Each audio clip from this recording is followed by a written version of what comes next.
who don't know me quite so well, I haven't been making them up. I'm actually really so anyway, so I am Michael, for those of you who don't know me, and I think most of you know local celebrity Martin Botte.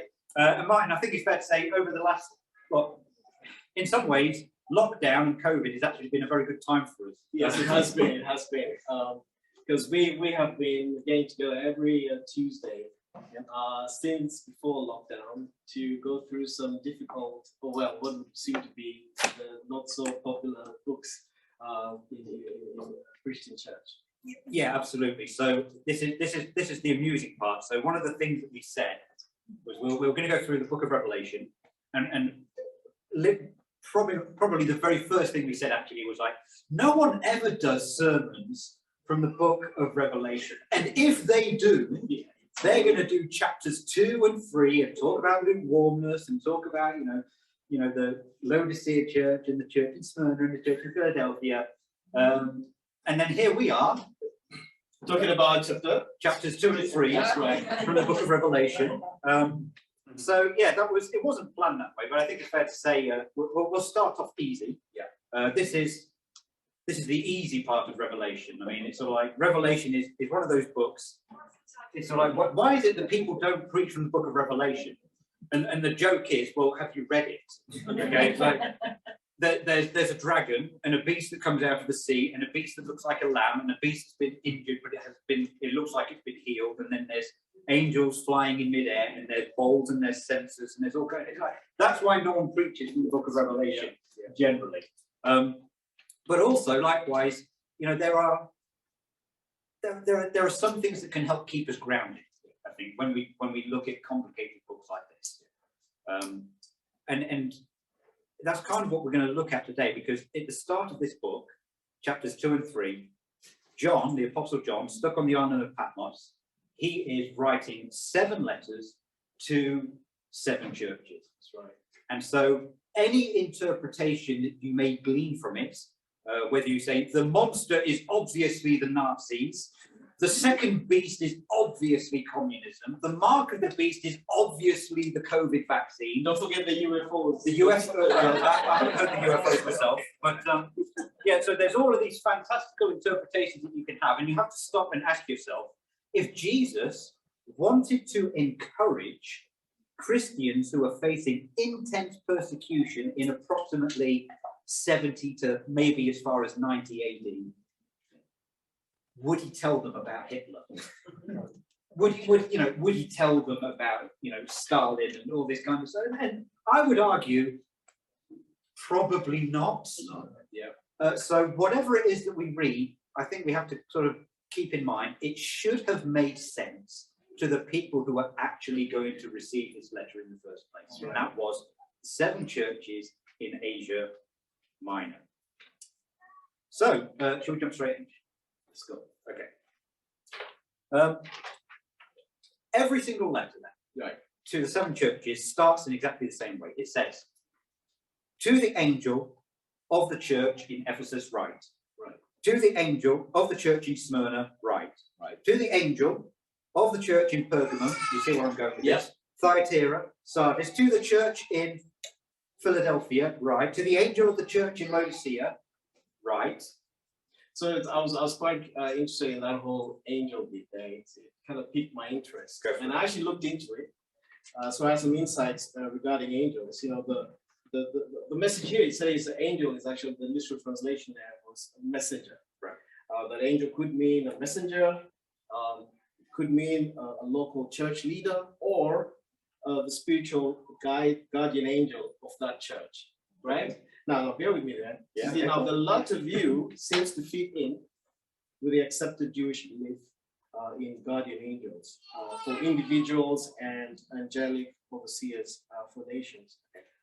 If we could turn to Matthew 18, verse 10. Now, let's explore this. Yeah, because you're creeping people out already. Oh, yeah, well, let's... Matthew 18, verse 10. This is the parable of the wandering sheep. It's an excerpt from there. And here the disciples were being told off by Christ because they were trying to stop the children from approaching him. And in verse 10, he said, "See that you do not despise one of these little ones," meaning the children. "For I tell you that their angels in heaven always see the face of my Father in heaven."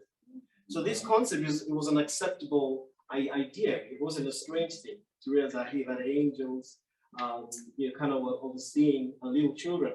Right. So it's kind of stated matter of fact. Oh yeah, they've got angels. Oh yeah, nobody disputed that. Like for instance, let's look at Acts 12. Another Acts 12 verse 14 to 15.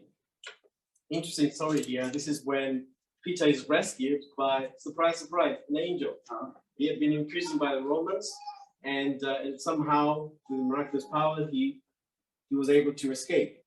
So he went home. That's naturally what you do when you escape from prison. You go home. So Peter knocked at the outer entrance. This is verse 14, Acts 12, 14 to 15. Peter knocked at the outer entrance, and a servant named Rhoda came to answer the door. Verse 14.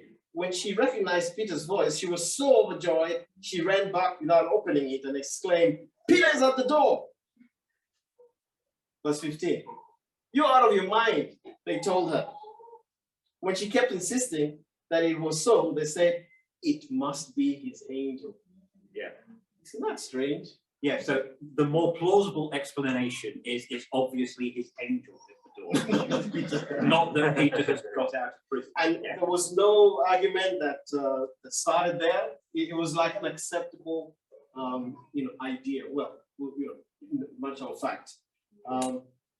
But let's look at another one. Daniel 12.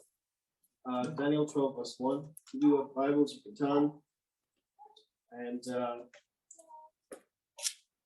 And this is a series of prophecies that Daniel received from God. He says, at that time, Michael, not you, but he, Michael, the great prince, in different translations, it's actually the great angel prince who protects your people, will arise. There will be a time of distress such as has not happened, and so on and so on. And so the key point there is that Michael, this angel who was the overseer of the people of Israel. So, case for the angel is a celestial spirit, and this angel is not of this world. It's from a different realm. Michael, I remember growing up. This wasn't a strange, it wasn't a strange thing to fathom. Growing up as a child, we're surrounded by imagery about angels, and even today, the anime and cartoons and TV and film is all filled with this kind of stuff, right? And so I don't know what happens when we grow older. Yeah. Well, okay. Yeah. Let's take an example then. So there's the doctrinally sound Tom and Jerry cartoons. Okay? Oh, yes. It's completely normal for us to, as children, to watch Tom and Jerry and see there's going to be a good angel on one shoulder, chatting away, saying you should do this, you should do that, and there's going to be a bad angel on this shoulder. Yeah. We know that if you get walloped by a grand piano coming down the stairs, there's going to be a nice golden elevator that's going to take you up to heaven. And we kind of accept this as normal. It's just like there is another realm out there. There's something beyond our understanding that we can't see. And then, of course, we grow up. Yeah. We become very sensible and mature adults, of course, and we dismiss all of this kind of stuff because that's what grown-up, sensible people do. That's right. But then we come to a book like Revelation, which is full of all of this kind of stuff, and we've lost our ability to accept that maybe there is something beyond our understanding that we can't fully grasp. Like Scott said at the beginning, we can't fully grasp everything that God is doing. We can't understand it. There is something else beyond. Amen. So by implication, Michael, do you have an angel? Do I have an angel? Does England have an angel? What about those other kind of dodgy countries? Okay, I was going to name some, but I wouldn't. Okay, I have reservations. So what happens when someone draws a line on a map and creates a new country? Does a new angel suddenly appear out of nowhere that's specially designated to that? No, that was Michael. Michael was the angel of a people. Right. And I think there is some thought there, some argument there to think that they could be an angel of a people at a time. So not countries. Not countries per se, not Kenya. Yeah. So that's what I found out. Yeah. Okay. So if I summarize that, then there's two ways we could look at it. To the angel in the church of whichever church could literally be a messenger. Yeah. Because John's got to get the letters out somehow, and he's stuck on Patmos. So it could be an actual person. Yeah. But we should also, if we have an open mind, be open to the fact that there is something else. There is something else beyond our understanding, and maybe that's going to help unlock some of the other stuff that I think that we're about to dive into right now. That's right. So that's how all the letters. That's how all the letters start. Okay, and then I think it's fair to say every single church has got something going on. We're not going to read all chapters 2 and 3, but it's fair to say there is something going on in all of the churches. There are some kind of problems, some kind of persecution. There is a reason why they have to persist and hold on and keep on going. That's right. So, the most famous one, as you alluded to at the beginning of this, was the Ephesus church that had abandoned its love for Christ, forgotten its first love. Right. Well, I was actually intrigued by the Pergamon church, and this is the church that compromised its beliefs. So that's in Revelations 2, verse 12 to 17. For those who want to read later on. So in the third letter to the believers in Pergamon, which was a beautiful, beautiful city. Really, it was art-filled, but it had a serious problem. There were altars of several gods scattered all over the hills. There was the worship of Dionysus, Zeus, and that guy, another pagan gods. In fact, Pergamum had like the biggest altar for Zeus, and in that they had 24/7 sacrifice of animals. 24/7. So now, I'm an African. My background is African, and I love roast meat. Okay. We call it nyama choma. Come on now.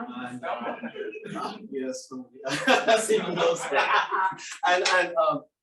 But I try to imagine being there with that smell. That smell. You smell that every day. You get out of the house and this is all you smell it. Just burning flesh. It becomes. It's no longer. You get sick of it, right? Oh yeah, it's pervasive. I mean, your one barbecue on a weekend. Okay, nice smell. Yeah. Every day, 24/7. Yeah. I mean, that's too much. But think about what the implication is that by the smell, they would always think about Zeus. Isn't that right? Because the smell was that potent, you would always have to think, oh, it's the temple. It's the temple of Zeus. Right. And then if I flip that coin and think about, myself, and New Testament when it talks about that we need to be living sacrifices, what is my smell? How do I? Sorry, was that a bit? Carry on. Okay. Yeah. Because it's easy to normalize the non-Christian behavior. Remember, Christ was speaking to the Christians in the church who had begun to normalize. Well, they had done a great job to resist the cult of Zeus, but unfortunately, some members of the church were beginning to tolerate that sin. And in 1 Corinthians 15:33, which is a verse that I used to always talk about being with non-Christians, when the context of this is talking to Christians, says, "Do not be misled. Bad company corrupts good character." And think that Christ was talking to the church there in Pergamum, telling them that they are Christians who were of bad character. Yeah. Can I say that? No. That's a serious thing. And that's why Paul in Romans 12:1 says, therefore I urge you, brothers and sisters, in view of God's mercy, to offer your bodies as a living sacrifice, holy and pleasing to God. This is your true and proper worship. Verse 2, don't conform to the pattern of this world. Yes, that smell in Pergamum was intense, but hey, still don't tolerate it. But be transformed by the renewing of your mind, then you'll be able to test and approve what God's will is. Yeah. We should always renew our minds by the transformation of the word. Yeah. So okay, let's just develop this idea then. So we're talking about always living with a constant reminder of the pagan culture around you. You've always got this smell that's going to cling to your clothes. That's right. What's that smell? It's that smell again. It's because they're going on. I mean, it's interesting to know. There's two things that are interesting in Pergamum. One, it says Satan lives in that city. I was being, very polite. Yes. Yeah. Okay. So Satan lives in the city. So this is again, I think, where it's helpful to sort of say, should we take this literally, or should we sort of understand that there is something else beyond our understanding? So Satan lives in that city, and of course, the people in Pergamum say you're tolerating the teaching of Balaam. Now, of course, if you go back in history, Balaam was kind of like, he wanted people to compromise with the Israelites, to compromise with the local people around. Yeah. So there's very much this idea of compromising. Mm-hmm. You're living in a city where Satan lives. You're holding to the teachings of Balaam. You're starting to compromise. You're starting to compromise, which wasn't always the case. No. Because in Pergamum, a faithful witness was put to death. Yeah. But now this toleration is coming in. So like, well, I guess there's all these altars all around all the time. We're constantly surrounded by this thing. Let's find a way in which we can merge together and coexist happily. And and then it makes life a little bit easier. It makes life a little bit more comfortable. Yeah, but these guys were going through persecution. Some of the churches there were going through serious hardships. Right. And the I don't know where this notion that Christian life should be comfortable. We should all live together, by tolerating, different non-doctrines or non-truth doctrines. I mean, what do you think? Yeah, well, you said a key word there. You nearly triggered me. So right. this idea of comfort and things like that. Okay, bear with me for a moment. So just indulge me. Yeah. So we have a running joke in Leicester. We have a few. We have a few. It's almost like we don't take it seriously. So we have several running jokes. One of which, the running joke in Leicester is when people are having a good time and they're enjoying themselves. I will stand up and remind everybody that this is church and we're not here to enjoy ourselves. Okay, please remember, we're not here to enjoy ourselves. Okay, killjoy. Yeah, well, indeed, and I'm not saying it just specifically to be a killjoy. There is a reason behind it, as there usually is in I'm saying it lightheartedly, of course, but there's usually a reason behind the humour, and the reason is this: is that I do sense that occasionally, and I point no fingers, so if I make my fingers wag, that's just a very general wag. But I do find. I do find occasionally that I hear this idea of let's do things that will attract people to come to church. Let's make sure that it's not too difficult. Let's make sure we haven't put obstacles in the way. Let's make sure that we're meeting everybody's needs. Okay. Now, I'm not going to suggest the opposite and say, therefore, let us make it really, really unpleasant to come to church. I am not saying that. But what I am saying is if we read chapters 2 and 3 of Revelation, these disciples were not having a great time. No. You look at the church in Philadelphia, there was some persecution that was due to come. Yeah. And Jesus says, I am going to withhold that from you because you have so little strength left. You have been through so much that you have so little strength left. And Pergamum, we've always mentioned, someone was put to death. There was a faithful witness put to death. Smyrna, okay, they were being slandered. There was, we hear about the synagogue of Satan. Satan lives in cities. He's also got synagogues, apparently, as well. There are wicked men claiming to be apostles. There's all kinds of intense stuff, intense persecution. And the reason Jesus is giving this message to John and saying, send it out to the churches, is because it's like, you've got to hold on. And I know it's tough. And I find that message runs very contrary to this idea of let's make church a comforting place where you can all come and have fun. And the flip side of that is going to be, if all we do is specifically train people to expect comfort, to expect that their needs are going to be met, when that doesn't happen, what are they going to do? They're going to go, there's a friendly church over there. I'm going to go there next week. And it's sort of like, and then we throw our hands up in despair and say, well, why is everybody leaving? And it's because that's what you have taught them to do. I'm going to interject. Stop me. Sure. So I'm going to interject this, like, without taking away the severe severity of what's been happening in the last year or so, with the pandemic. Lack of toilet paper, lack of food. Sorry, I have to throw that in.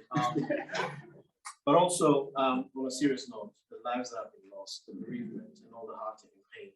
Okay, that's like a snapshot of what was going on in churches in the first century. It is like God is trying to wake us up and then to understand that, oh my goodness, that there are times when this whole need for comfort might not be there the whole time. I was thinking about the nurses who would leave their shift and go to the shops and find out there was no food because it's all gone. Okay. Now think about this: our first Christian brothers and sisters who could not buy food even though they had the money because they had to renounce their belief. They had to renounce Christ. I find that really hard. That you couldn't get a job, like a trade job, because you had to be part of a guild, and that guild required you to do certain ceremonies and rituals, which all led to idol worship, which all led to feasting on food sacrificed to idols. Right. And then these brothers and sisters had to live through all of that. And isn't that an interesting snapshot of what things could be like if the times of persecution do? Exactly. And so if we haven't prepared people to understand that Christianity, there is going to be persecution, there are going to be troubles. We are in a sense failing people. We are not preparing them for what is going to come, because you read Revelation 2 and 3, and it wasn't all sweetness and light and rainbows and happiness. And so that doesn't mean that I go and look for persecution. Important side note here. If you are currently living in comfort and things are going quite well, please enjoy that. Okay, I'm not saying let's deliberately go out and seek persecution. It's like let me go and find somebody who I can annoy so they will start persecuting me. Okay, I'm not saying you do that, but I'm saying we need to expect that it can happen. It is a blessing. Persecution is a blessing that comes to you that you've got to be worthy. Okay. I have calmed down now, but I feel we should still start wrapping this up a little bit. So how do all the letters end? The letters all started the same way. Yeah. The letters actually all end effectively the same way as well, with the phrase, "He who has an ear, let him hear." Now, of course, remember, this is Jesus giving this message to John to send out to the churches. So it shouldn't surprise us that we've heard this phrase before, and we've heard it used by Jesus in the Gospels. So I just want to have just a quick look at this phrase. He who has an ear, let him hear. Let's turn to Matthew 13. I won't read the whole parable, but it's the parable of the sower. So you throw seeds out, some lands on the path, some lands on the rocky ground, some lands on the thorns, and some lands on good soil, and it grows differently according to where it's landed. That's right. And so in Matthew chapter 13, and in verse, where am I going to read? 9. So he finishes the parable and says this: "He who has ears, let him hear." The disciples came to him and asked, "Why do you speak to the people in parables?" He replied, "The knowledge of the secrets of the kingdom of heaven have been given to you, but not to them. Whoever has will be given more, and he will have an abundance. Whoever does not have, even what he has will be taken from him. This is why I speak to them in parables. Though seeing, they do not see. Though hearing, they do not hear or understand. And in them is fulfilled the prophecy." It goes on, "You'll be ever hearing but not understanding," and so on and so forth. So we read this and we pause for a moment. We say, hang on, I think Jesus has mixed his words up there a little bit. He seems to be saying, the reason I speak in parables is so that people won't understand. and as someone who's sort of like, if you've ever done any teaching or preaching of some kind, you think, hang on, that's surely the exact opposite of what we want to do. We want to say something so that people will understand us. And then Jesus comes along, the best teacher we've ever known, comes along and says, I speak in parables so people won't understand me. Now that's worth paying attention to. It is. Why is he speaking in parables? And the answer is simply this: he's saying, the knowledge has been given to certain people. If you are wanting to know, if you want to know what Christ is saying, you can hear. If you are not wanting, if you're casually listening, if you've showed up for the food, I heard he fed 5,000 people last week. Come along and see what happens this time. Yeah. I bet something really, really great's going to happen. Yeah. If you come along for that, and then you start speaking in parables, you're not going to get what's being said. And so taking this now to Revelation, yes, you can read Revelation and you can read it on a very simplistic level and say, well, Satan lives here, and there's a synagogue of Satan there, and this thing's happening and that thing's happening, and you can take it at very face value. But each letter ends and says, he who has an ear, let him hear. In other words, there's more there for us to understand. And I think certainly as we carry on with Revelation, we've got to keep in mind that the expectation is a superficial read through, glance, glance, glance, flick, flick, flick. You are not going to hear what Christ has got to say. We have to be prepared to have the right heart, the right mind, be open to what's being said, and, like I say, taper it with the fact that it had to make sense to the people who were receiving it. And if we can do that, then hopefully we can maybe just a little bit make a little bit more sense of the book of Revelation. Amen. So I think that's 2 and 3 almost done. I was just going to say that the disciples, 12, who later on became the apostles, they had but when we read how sometimes they were dull when listening to Christ and they didn't seem to understand, but whenever Christ talked about apocalyptic things, their ears probably, it's like they understood that better than all the other things that he was saying, because this apocalyptic writing was something that was that the Jewish people were used to. In fact, they understood that it was a metaphor on top of a metaphor on top of a metaphor. That there are layers there. So if I say like, my friend Tom, he eats like a pig. Okay, there are several layers on there. Different ways what that actually means. And so, it's a good grounding. It's a good grounding to really think about that when we approach the rest of the book.